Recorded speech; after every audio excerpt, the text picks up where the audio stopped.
अब हम देखते हैं कि रेडियस और अल्ना के क्या क्या फ्रैक्चर्स हैं, किस किस पॉइंट पे फ्रैक्चर्स होते हैं कि ठीक है।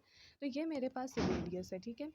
अब जो रेडियस का हेड है, ठीक है, this is the head of the radius. तो इसके हमारे पास एडल्ट्स में चांसेस होते हैं फ्रैक्चर होने के, ठीक है। और ये कब होगा, जब हमारे पास कोई बंदा अपने हाथ के बल पे गिरेगा, ठीक है। फॉर एग्जांपल हमने खुद भी एक्सपीरियंस किया होगा कि हम चल रहे थे, रास्ते में कोई किसी चीज़ से ठोकर हुई, हम गिरते हैं तो हम सबसे पहले अपने हाथ से सपोर्ट करने की कोशिश करते हैं ताकि मुंह वगैरह और डिफरेंट जो बॉडी पार्ट्स हैं उन पे जो है चोट ना लगे, ठीक है।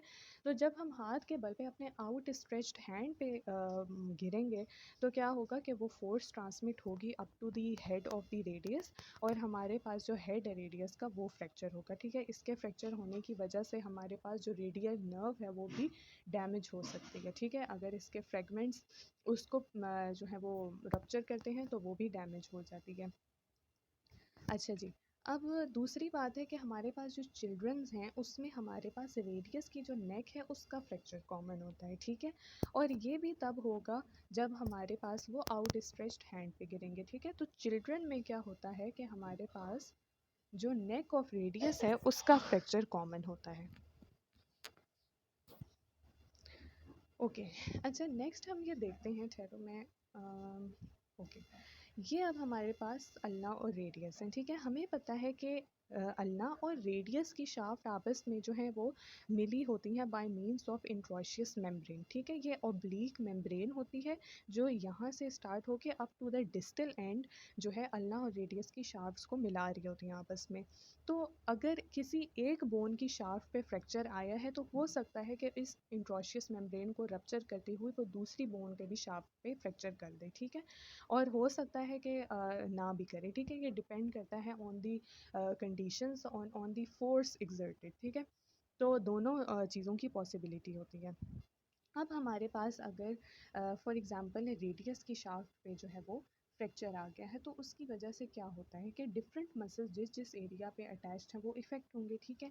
अब इसकी शाफ्ट पे ये फॉर एग्ज़ाम्पल फ्रैक्चर आ गया, ठीक है। ये इस तरह से जो है हमारे पास एवल्स हो गई है बोन। तो हमारे पास क्या होगा कि जो रेडियस बोन पे हमारे पास सुपिनेटर और बाइसेप्स ब्रेकियाई मसल्स अटैच हैं वो इस रेडियस के प्रॉक्सिमल फ्रेगमेंट को सुपिनेट कर देंगे, ठीक है। अगर मैं आपको दिखाती हूँ, ये हमारे पास सुपिनेटर मसल है, ठीक है। एक ये मसल और ये, ठीक है। और दूसरा ये हमारे पास जो बाइसेप्स ब्रेकियाई हैं, ठीक है। ये वाला बाइसेप्स ब्रेकियाई और ये सुपिनेटर मसल, ठीक है। ये क्या करेंगे कि आप देखो कि ये जो रेडियस है उसके प्रॉक्सिमल एंड पे जो है वो अटैच्ड हैं, ठीक है। तो इसके अगर हमारे पास फ्रैक्चर होगा जब, तो यहाँ पे फॉर एग्जांपल कि फ्रैक्चर हो गया है तो क्या होगा कि ये सुपिनेटर मसल और बाइसेप्स ब्रेकियाई मसल जो रेडियस का ये प्रॉक्सिमल एंड है इसको सुपिनेट कर देंगे, ठीक है। सुपिनेट पोजीशन पे रखेंगे, यानी सुपिनेशन का मतलब क्या होता है कि ये वाली जो पोजीशन है, ठीक है, यानी जो पाम है हमारे पास एनाटॉमिकल पोजीशन ही पे है, ठीक है, ठीक है, इंटीरियर पोजीशन पे। तो ये हमारे पास सुपिनेशन होती है। और प्रोनेशन जब हमारे पास एनाटॉमिकल पोजीशन हो और डॉर्सम जो है वो हमारे पास एंटीरियर एस्पेक्ट पे आ जाए तो वो प्रोनेशन होती है, ठीक है। तो हमारे पास इस पोजीशन पे क्या होगा कि ये हमारे पास नॉर्मल पोजीशन है तो सुपिनेटर और बाइसेप्स ब्रेकियाई मसल थोड़ा सा इसको सुपिनेट कर देंगे, यानी थोड़ा सा एंटीरियरली इसको वो कर देंगे, मूव कर देंगे, ठीक है। इसके अलावा हमारे पास जो प्रोनेटर क्वाड्रेटस मसल होता है वो हमारे पास क्या करता है कि रेडियस के डिस्टल फ्रेगमेंट को थोड़ा सा प्रोनेट कर देता है, प्रोनेट भी कर देता है और थोड़ा सा मीडियली भी डेविएट कर देता है, ठीक है। अगर मैं आपको यहाँ पे दिखाऊं तो हम ये देखो, this is the pronator quadratus muscle, ठीक है। ये अब देखो डिस्टल एंड पे अटैच्ड है रेडियस की, ठीक है। तो क्या होगा कि ये जो डिस्टल फ्रेगमेंट है रेडियस का, अगर यहाँ पे ये फ्रैक्चर हो गया तो ये डिस्टल फ्रेगमेंट ऑफ रेडियस को क्या करेगी कि प्रोनेट कर देगी, ठीक है। और प्रोनेट करने के अलावा ये थोड़ा सा हमारे पास मीडियली डेविएट भी कर देगी, यानी कि ये हमारे पास, एक सेकेंड, ये हमारे पास डिस्टल एंड है, ठीक है।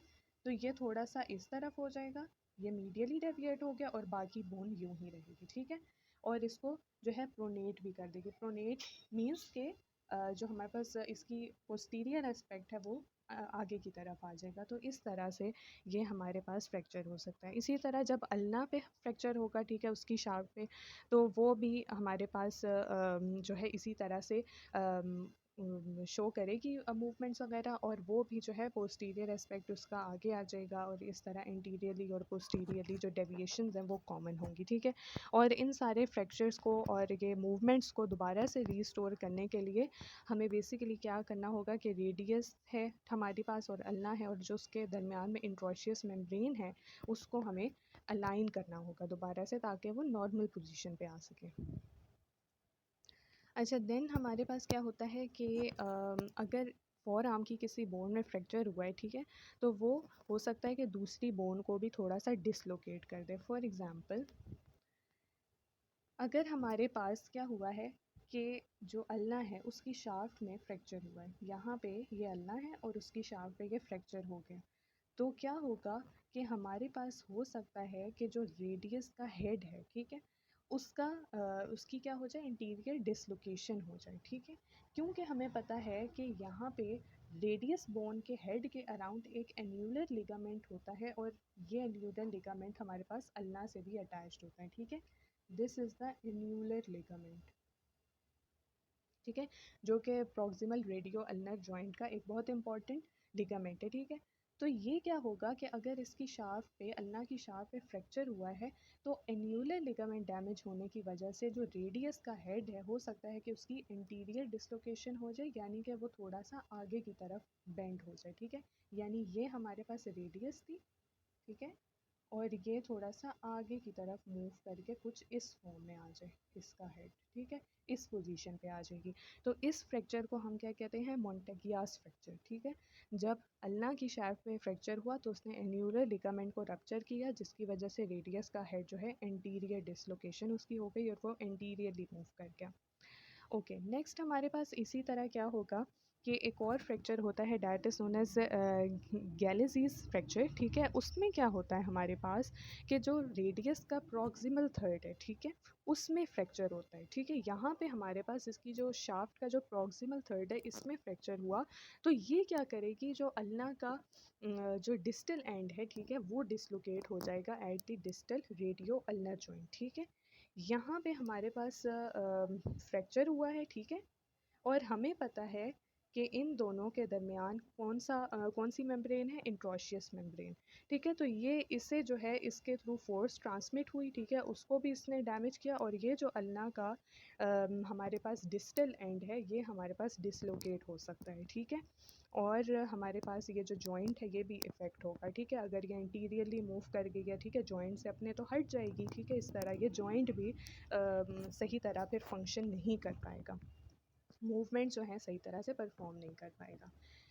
अच्छा जी, नेक्स्ट हमारे पास क्या है कि हमारे पास हमें पता है कि अल्ना जो है उसमें हमारे पास होता है एक ओलिक्रोनॉन प्रोसेस, और उस ओलिक्रोनॉन प्रोसेस में हमारे पास ट्राइसेप्स अटैच होता है, ठीक है। Triceps muscle is attached in the olecranon process. तो जब इस ओलिक्रोनॉन प्रोसेस का हमारे पास जो है वो होगा, फ्रैक्चर होगा, तो ज़ाहिरी सी बात है जो हमारे पास ट्राइसेप्स मसल अटैच था वो क्या करेगा कि इसको ऊपर की तरफ मूव कर लेगा, ठीक है। दिस इज़ अल्ना, ठीक है। और ये हमारे पास क्या है, ओलिक्रोनॉन प्रोसेस है, ठीक है। ये जो है this one is the olecranon process, ठीक है। और यहाँ पे हमारे पास क्या अटैच है, ट्राइसेप्स, यहाँ पे दिखा भी देते हैं। वेट अ सेकेंड, थोड़े मसल्स कम करते हैं तो नज़र आ जाएगा। ओके, ये देखिए, ये हमारे पास ट्राइसेप्स मसल अटैच है ऑन दी ओलिक्रोनॉन प्रोसेस, ठीक है। तो क्या होगा कि जब ओलिक्रोनॉन प्रोसेस का फ्रैक्चर होगा तो ये ट्राइसेप्स मसल अल्ना के ओलिक्रोनॉन प्रोसेस को जो है ऊपर की तरफ मूव करवा देगी, ठीक है। इस वजह से ये इस तरह से हमारे पास जो है डिसलोकेशन हो सकती है ओलिक्रोनॉन प्रोसेस की। अच्छा, नेक्स्ट हमारे पास दो बहुत इंपॉर्टेंट फ्रैक्चर्स होते हैं, डैट आर कॉलीज फ्रैक्चर और स्मिथ फ्रैक्चर, ठीक है। दोनों में बस हैंड की पोजीशन का डिफरेंस होता है, जो जॉइंट्स हैं उनकी पोजीशन का डिफरेंस होता है, ठीक है। कॉलीज फ्रैक्चर में क्या होगा कि ये जो हमारे पास रिस्ट जॉइंट है, ठीक है, इस पे इफ़ेक्ट होगा जब भी कोई बंदा आउट स्ट्रेच्ड हैंड के पोजीशन पे गिरेगा। और ख़ास तौर पे ये कॉमन होता है इन दी ओल्डर पेशेंट्स जिनकी एज जो है 50 के राउंड अबाउट हो, ठीक है। तो क्या होता है कि जब वो इस पोजीशन पे गिरेगा तो ये हमारे पास ये जो डिस्टल एंड है, ये क्या होगा कि हमारे पास थोड़ा सा पोस्टीरियरली और सुपीरियरली मूव कर जाएगा, ठीक है। अगर इसका हम लैटरल व्यू देखें, वेट अ सेकेंड, अच्छा जी, ये हम एक सेकेंड, ये इस तरह से है, ठीक है। अब ये क्या होगा कि ये वाला जो डिस्टल एंड है ये हमारे पास पोस्टीरियरली और सुपीरियरली मूव कर जाएगा, और ये जो हमारा जो प्रॉक्सिमल एंड होगा, यानी जो रेडियस का डिस्टल एंड है, वो हमारे पास नीचे की तरफ मूव कर जाएगा। तो ये जो पोजीशन बनेगी हैंड की वो कुछ इस तरह से होगी, ठीक है। इस तरह से हमारे पास रेडियस वो नीचे की तरफ होगी, और जो डिस्टल एंड है, कार्पल जॉइंट्स हैं, बोन्स हैं, वो हमारे पास सुपीरियरली और पोस्टीरियरली होंगे, ठीक है। और ये रिजेंबल कर रहा है एक फोक को, ठीक है, जिस वजह से इसे डिनर फोक डिफॉर्मिटी भी कहते हैं, ठीक है। ये हमारे पास कौन सा फ्रैक्चर है, कोलीज फ्रैक्चर। और इसके अलावा एक दूसरा जो फ्रैक्चर है वो हमारे पास कौन सा है, दैट इज स्मिथ्स फ्रैक्चर, ठीक है। इसमें बेसिकली क्या होगा कि जब कोई पीछे से फोर्स लगेगी, ठीक है, यहाँ से कोई चोट लगी है हमारी।